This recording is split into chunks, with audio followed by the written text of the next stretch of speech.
Hello friends, സച്ചിൻ്റെ എവരെ ഇന്നത്തെ വിശേഷങ്ങളിലേക്ക് ഏവരും സ്വാഗതം ചെയ്തു. ഈ ചാനൽ ആദ്യമായിട്ട് കാണുന്ന ആരെങ്കിലും ഉണ്ടെങ്കിൽ ലൈക്ക് ചെയ്ത് സബ്സ്ക്രൈബ് ചെയ്ത് കാണാൻ വേണ്ടി ഒരു കൂടി ഓർമ്മിച്ചുകൊണ്ട് വീഡിയോയിൽ കിടക്കാം. അങ്ങനെ നമ്മുടെ ശ്രുതിനെ നമ്മുടെ ചന്ദ്രമതി പിന്നെ പൊരിച്ചുകൊണ്ടിരിക്കുകയാണ്. സംബന്ധം വേറെ ഒന്നല്ല, എങ്ങനെയും ക്യാഷ് ക്ലിയർ ആയിട്ട് 50 ലക്ഷം രൂപ അവിടെ നിങ്ങളുടെ ഇളയപ്പൻ്റെ അടുത്തോ അപ്പൻ്റെ അടുത്തോ മേടിച്ച് ക്ലിയർ ആയിട്ട് ഇവിടെ കൊടുത്താലേ കാര്യങ്ങൾ നടക്കത്തുള്ളൂ. എത്രയും പെട്ടെന്ന് ശരിയാക്കണം എന്നുള്ള രീതി പറയുമ്പോഴത്തേക്ക് ശരിയായിട്ട് ഞാനെന്താ അറേഞ്ച് ചെയ്യാമെന്ന് പറയാം. അങ്ങനെ ശരി അറേഞ്ച് ചെയ്ത് പറ്റുമോ എന്നുള്ള രീതി പറഞ്ഞിട്ട് നമ്മുടെ ചന്ദ്രമതി ഇറങ്ങുവാണ്. അതുകൊണ്ട് നേരെ റൂമിൽ വന്നു കഴിയുമ്പോഴത്തേക്ക് ശ്രുതിയും സംസാരിച്ചുകൊണ്ടിരിക്കുമോ. എന്നാൽ ശ്രുതി പറയുക, എനിക്കിപ്പോൾ ആണെങ്കിൽ ആ വിശ്വനാഥൻ സാറിനെ വിളിച്ചിട്ടാണ് എടുക്കുന്നുമില്ല, സംസാരിക്കുന്നില്ല. ആകെ ഒരു വല്ലാത്തൊരവസ്ഥയാണ്. പുള്ളിക്കാരൻ വേറൊരു ലെവലിലാണ് ഇപ്പം നമ്മളെ കാണുന്നത്. എൻ്റെ എല്ലായിടത്തും ഷോപ്പിലും ഇവിടെ എല്ലാം നാണം കിട്ടുമെന്ന് പറയുമ്പോഴത്തേക്ക് പറയുക, അതേ നാണം കിട്ട്. ഇപ്പം നിനക്ക് ശ്രുതിക്കാണ് അവിടെയും വിലയില്ല ഇവിടെയും വിലയില്ലാത്ത ആയി തീർന്നു എന്ന് പറയുമ്പോൾ ഉടനെ എങ്ങനെയും ഇനിയിപ്പം ആ 30 ലക്ഷം രൂപ കണ്ടെത്തണം എന്ന് പറഞ്ഞു. കണ്ടെത്തിയിട്ട് അങ്കിളിന് കൊടുക്കണമെന്ന് ശ്രുതി പറയാം. ഒന്ന് പറയാം, ഈ അങ്കിളിന് കൊടുക്കണമെന്ന് എന്ത് ഈ പറയുന്നത്, നമുക്ക് സബ് ഡീലേഴ്സിന് കൊടുക്കാനുണ്ടെന്ന് പറയുമ്പോഴത്തേക്ക് സബ് ഡീലേഴ്സൊക്കെ അവിടെ നിൽക്കട്ടെ. കാരണം കഴിഞ്ഞാൽ ഈ 30 ലക്ഷം ഇവിടെ കൊടുത്താൽ മാത്രമേ ഉള്ളൂ നമുക്ക് ആ ഇത് തിരിച്ച് കിട്ടത്തുള്ളൂ എന്ന് പറഞ്ഞു. നമ്മുടെ ഷോപ്പ് തിരിച്ച് കിട്ടത്തുള്ളൂ എന്ന് പറഞ്ഞു. എന്നാൽ ശ്രുതി പറയാം, ഈ സബ് ഡീലേഴ്സിന് ക്യാഷ് കൊടുത്താലല്ലേ റൺ ചെയ്യാൻ പറ്റത്തുള്ളൂ എന്ന് പറയുമ്പോഴത്തേക്ക് നീ മണ്ടത്തരം പറയാമെന്ന് പറയുമ്പോഴത്തേക്ക് എങ്ങനെയും അതൊന്നും പറ്റത്തില്ല. ഇപ്പം എങ്ങനെയും ഇത് കണ്ടെത്തിയേ പറ്റും, 30 ലക്ഷം രൂപ കണ്ടെത്തിയേ പറ്റത്തുള്ളൂ എന്ന് പറയുമ്പോൾ അത് സച്ചി ഒന്ന് കണ്ടുപിടിക്കുക, നമ്മൾ തന്നെ കണ്ടുപിടിക്കണം. ശ്രുതി സച്ചിയുടെ പുറകെ ഒന്ന് പോകരുത്, പെട്ടെന്ന് തന്നെ ക്യാഷ് കണ്ടെത്താൻ വേണ്ടിയുള്ള മാർഗ്ഗം നോക്കണം എന്നൊക്കെ പറഞ്ഞുകൊണ്ടിരിക്കുകയാണ്. അപ്പം അടുത്ത സീൻ കാണിക്കുന്ന നമ്മുടെ രവീന്ദ്രനും പത്രം വായിച്ചുകൊണ്ടിരിക്കുന്നു. നമ്മുടെ ചന്ദ്രമതി എന്തോ ആലോചിച്ചുകൊണ്ടിരിക്കും. അപ്പം രവീന്ദ്രൻ ചോദിക്കും, എന്താ നീ ഇത്രമാത്രം ആലോചിക്കുന്നത് ചോദിക്കുമ്പോൾ വേറെ ഒന്നുമല്ല, ഞാനിങ്ങനെ ഒരു കാര്യം ആലോചിച്ചുകൊണ്ടിരിക്കും. അപ്പോൾ അവിടെ അങ്ങോട്ടേക്ക് വർഷയും ശ്രീകാന്തും കയറി വരുന്നുണ്ട്. ശ്രീകാന്തും കയറി വരുമ്പോൾ അപ്പോൾ തന്നെ ശ്രുതിയും വരുന്നുണ്ട്. ശ്രുതി വരുമ്പോഴത്തേക്ക് ചന്ദ്രമതി ചോദിക്കുന്നു, ശ്രുതി ക്യാഷ് ചോദിച്ചോന്ന് ചോദിച്ചു. ഇല്ല എൻ്റെ ചോദിച്ചില്ല. എന്നെ ചോദിക്കാത്ത കാരണം ക്യാഷ് ചോദിച്ചിട്ട് പറഞ്ഞാൽ അച്ഛന് ക്യാഷ് കൊടുത്തു, രവിയുടെ ക്യാഷ് കൊടുക്കുമ്പോഴത്തേക്ക് അവിടുത്തെ കാര്യങ്ങളെല്ലാം ശരിയാക്കണ്ടേ എന്നുള്ള രീതി പറയാം. ആൻറ്റി ഞാൻ ഇളയപ്പനെ വിളിച്ചിട്ട് ഇളയപ്പൻ അങ്ങോട്ട് ചെന്നിട്ടേ ഉള്ളൂ എന്ന് പറഞ്ഞ് അതൊന്നും അറിയേണ്ട കാര്യമില്ല, നിങ്ങൾ വേറെ ബന്ധുക്കാരുണ്ടല്ലോ അവരൊക്കെ വിളിച്ച് ചോദിക്കാൻ പറയുമ്പോഴത്തേക്ക് അത് ആൻറ്റി വേറെ ഒന്നല്ല, അവരൊക്കെ ഇത്തിരി പാവപ്പെട്ട കുടുംബത്തിലൊക്കെ ഉള്ളതാണ്, ഇത്രയും ലക്ഷം രൂപ ഒക്കെ എടുക്കാൻ അവർക്ക് ബുദ്ധിമുട്ടൊക്കെ ഉണ്ട്, അതുകൊണ്ട് പെട്ടെന്നൊന്നും ക്യാഷ് അറേഞ്ച് ചെയ്യാൻ പറ്റത്തില്ല എന്ന് പറയുകയാണ്. അതൊന്നും ഞങ്ങൾക്ക് അറിയേണ്ട കാര്യമില്ല, എത്രയും പെട്ടെന്ന് ക്യാഷ് അറേഞ്ച് ചെയ്ത് കിട്ടിയേ പറ്റൂ എന്നുള്ളത് പറയുകയാണ്. കാരണം എനിക്കാണ് വിശക്കുന്നുണ്ട്, എന്ത് ചെയ്യുമെന്ന് പറയുമ്പോഴത്തേക്ക് സച്ചിൻ രവീന്ദ്രൻ അങ്ങോട്ട് കയറി വരുമ്പോഴത്തേക്ക് പറയാം, എന്താ ഇവിടുത്തെ കാര്യങ്ങളൊക്കെ എന്ന് ചോദിക്കും. ഉടനെ രവീന്ദ്രൻ ചോദിക്കും, എന്നെ ഇത്ര വൈകിയെന്ന് ചോദിക്കും, അല്ല ഇത്ര നേരത്തെ വന്നെന്ന് ചോദിക്കും. അത് വേറെ ഒന്നല്ല, ചെറിയൊരു പരിപാടി ഉള്ളായിരുന്നു, എല്ലാം കഴിഞ്ഞ് വന്നോളൂ. പിന്നത്തെ കാര്യം എന്ന് പറഞ്ഞാൽ ഞങ്ങൾ ഫുഡ് കഴിച്ചു കേട്ടോ എന്നൊക്കെ പറയാം. അപ്പോൾ ഫുഡ് കഴിക്കുന്നതിനെ കുറിച്ച് ചർച്ച നടക്കുവാണ്. ഫുഡ് കഴിച്ചു മാത്രമല്ല 2 പേർക്കുള്ള ഫുഡ് കൊണ്ടുവന്നിട്ടുണ്ട്, അമ്മയ്ക്കും അച്ഛനുള്ള ഫുഡ് കൊണ്ടുവന്നിട്ടുണ്ടെന്ന് പറഞ്ഞിട്ട് ശ്രുതി പറയുക, അയ്യോ അപ്പം ഞങ്ങൾക്ക് തന്നെ എടുക്കും, ഞങ്ങൾ വിശന്നിട്ട് വയ്യ, ഒരു രക്ഷയില്ല എന്ന് പറയുമ്പോഴത്തേക്ക് ഉടനെ സച്ചി പറയാം, നിൻ്റെ പാർലടുത്തി ഉണ്ടാക്കി തരാൻ പറ എന്ന് പറയുമ്പോഴത്തേക്ക് രവീന്ദ്രൻ ചോദിക്കുന്നുണ്ട്, നിങ്ങൾ വല്ലതും കഴിച്ചെന്ന് ചോദിക്കുമ്പോൾ വർഷം ശ്രീകാന്ത് പറയാം, ഞങ്ങൾ പിസ്സ കഴിച്ചത്. അപ്പോൾ എല്ലാവരും കഴിച്ചു, ഞങ്ങൾ മാത്രം കഴിക്കാത്തെന്ന് പറയുമ്പോഴത്തേക്ക് ചന്ദ്രമതി പറയുക, എനിക്കും വിശക്കുന്നുണ്ട്, ഞാൻ എന്നാ ചെയ്യും, എനിക്കിപ്പം ക്യാഷ് കിട്ടിയല്ലേ, അല്ല എനിക്ക് ഫുഡ് കിട്ടിയല്ലേ പറ്റൂ, എനിക്ക് ഹോട്ടൽ ഫുഡൊന്നും പിടിക്കത്തൊന്നുമില്ല എന്ന് പറയുമ്പോഴത്തേക്ക് ആരെങ്കിലും എനിക്കൊന്ന് ഉണ്ടാക്കി താ എന്നൊക്കെ പറയുമ്പോഴത്തേക്ക് ആരുണ്ടാക്കി തരാനാ എന്ന് പറയാം. അത് കഴിഞ്ഞ് ശ്രുതി പറയുക, അമ്മ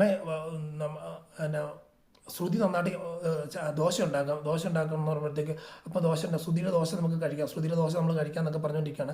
അപ്പോൾ അത് കഴിഞ്ഞിട്ട് അടുത്ത സീൻ കാണിക്കുന്നത് ദോശ ഉണ്ടാക്കാൻ വേണ്ടി നമ്മുടെ ശ്രുതി പോവുകയാണ്. ശ്രുതി പോയി കഴിഞ്ഞിട്ട് ദോശയാണ് ഉണ്ടാക്കുന്നത്, ഊത്തപ്പമാണ് ഉണ്ടാക്കുന്നത്, അല്ലെങ്കിൽ പിന്നെ എന്നാണ് പൊറോട്ടയാണ് ഉണ്ടാക്കുന്നത് അറിയത്തില്ല. അപ്പോൾ ഇത് ദോശ ഉണ്ടാക്കിക്കൊണ്ട് കണ്ടുകൊണ്ടിരിക്കുന്നതാണ് നമ്മുടെ വർഷ ചേച്ചി തന്നെ ഉണ്ടാക്കുന്നത്, കൊത്തു പൊറോട്ട പോലെ ഉണ്ടല്ലോ, എല്ലാം പിടിക്കുന്നില്ല, എല്ലാം ഇളക്കുമ്പോഴത്തേക്ക് എല്ലാം അങ്ങോട്ടും ഇങ്ങോട്ടും മാറി വരുവാണ്. ഇത് ഇളക്കി വരുന്നതെല്ലാം പൊറോട്ട അല്ലെങ്കിൽ കൊത്തു പൊറോട്ട പോലെയൊക്കെയാണ് ആ സാധനം എന്ന് പറയുമ്പോഴത്തേക്ക് ഇത് പിന്നെ എങ്ങനെ ഉണ്ടാക്കുന്ന വർഷം എന്നൊക്കെ ചോദിക്കും. അത്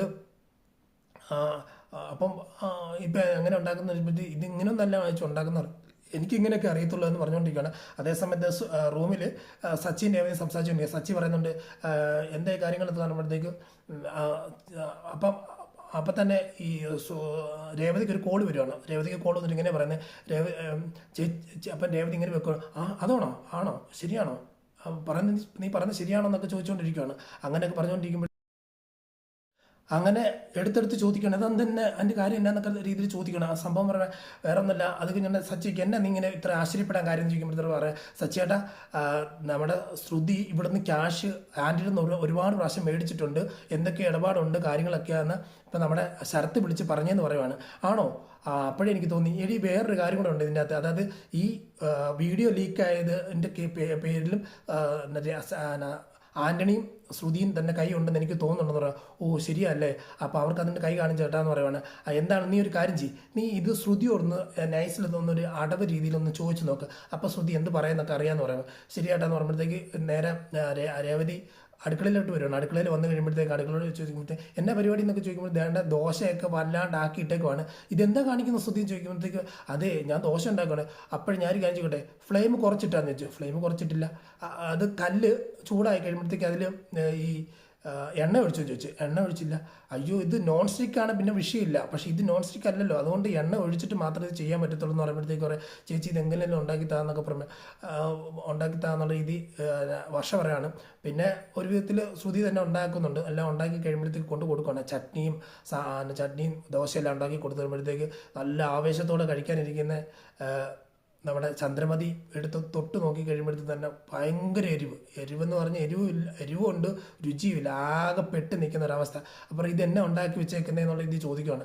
അങ്ങനെ എന്താ ഉണ്ടാക്കി വെച്ചേക്കുന്നു ചോദിക്കുന്ന അതേ സമയത്ത് തന്നെ ചന്ദ്രമതി പറയുന്നുണ്ട്, എനിക്കിതൊന്നും പറ്റത്തുന്നില്ല, നീ ഇതിന് നല്ല രീതിയിൽ ഉണ്ടാക്കി പഠിക്ക് ശ്രുതി എന്നൊക്കെ പറയുന്നുണ്ട്. അത് കഴിഞ്ഞാൽ ഇവർ പെട്ടെന്ന് വെള്ളം ഓടിച്ച് കുടിച്ചുകൊണ്ടിരിക്കുക. വെള്ളമൊക്കെ അങ്ങോട്ടും ഇങ്ങോട്ട് മാറി വെള്ളം കുടിച്ച് എങ്ങനെയെങ്കിലും വെള്ളം എടുക്കാനുള്ള പരിപാടിയാണ് അവർ.